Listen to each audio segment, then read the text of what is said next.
to stand on my own 2 feet. I can't expect you to look after me whenever life drops me on my backside, can I? Breaking off a 2-year engagement right before the wedding is a bloody long drop, love, he muttered. Well, it's done now, anyway. Deeds are signed. For better or worse, I'm here. You'd have been better off staying put in Manchester, where there's decent jobs. There's an out for you in the country, but rain and horse shit. I like the country, and I've got a decent job. At least, I will have from Monday. You're a clever girl, Nellie. You'll be wasted in some tiny village school with a bunch of inbred farmers' kids. It's not all creatures great and small, Dad, she said impatiently. There's more to rural life these days than cousin marriage and cow fisting. He sighed. I don't mean to talk this new start down, pet. I know you're excited about the house and the job and everything. You seem to make the decision in an hell of an hurry, after splitting with Sean, that's all. It's a good job, she said, snuggling against Colin's warm fleece. And Humblebee Farm was a bargain. I'm a homeowner now. That's something, right? How many single women in their 20s are on the property ladder? Hovel owner, more like. I'm not like you, you know. I'm a country girl at heart. He scoffed. You've never lived in the country in your life.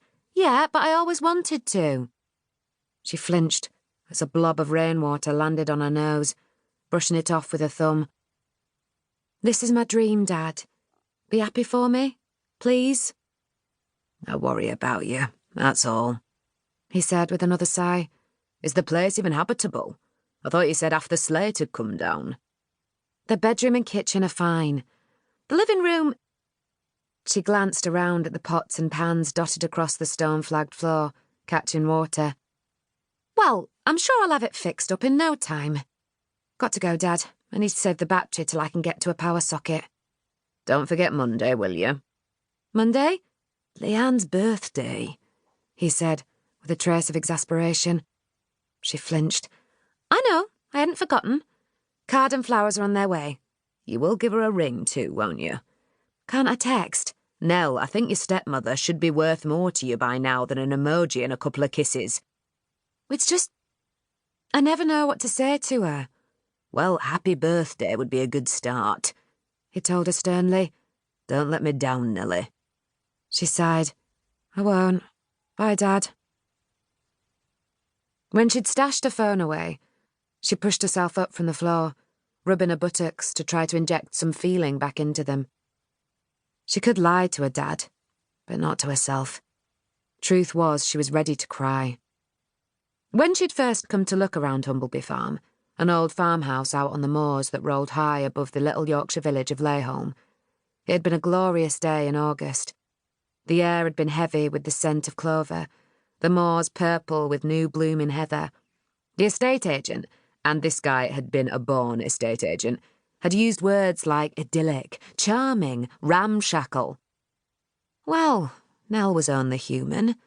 Bloody hell, there'd been roses around the door, for God's sake.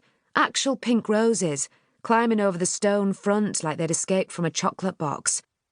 She'd been swept away on a tidal wave of romance and air castles that was just too delicious to resist.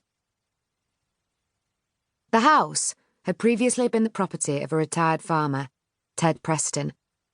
As he'd grown old, he'd sold off his land to the other farms peppered through the hills, but Farmer Ted had stubbornly stayed living in his farmhouse until the very end, apparently unconcerned as it fell into disrepair around him. After his death, the place had been inherited by some great-nephew, a Londoner, who just wanted it off his hands. Nell had thought he must be mad to let it go for such a low asking price, and snapped it up right away before he changed his mind.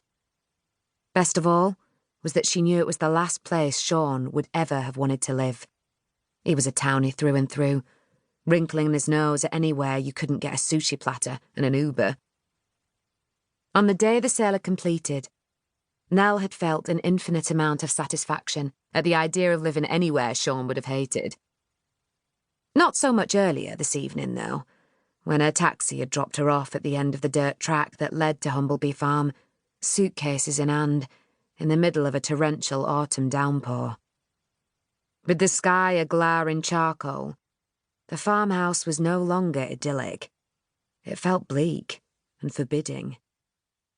The roses around the door...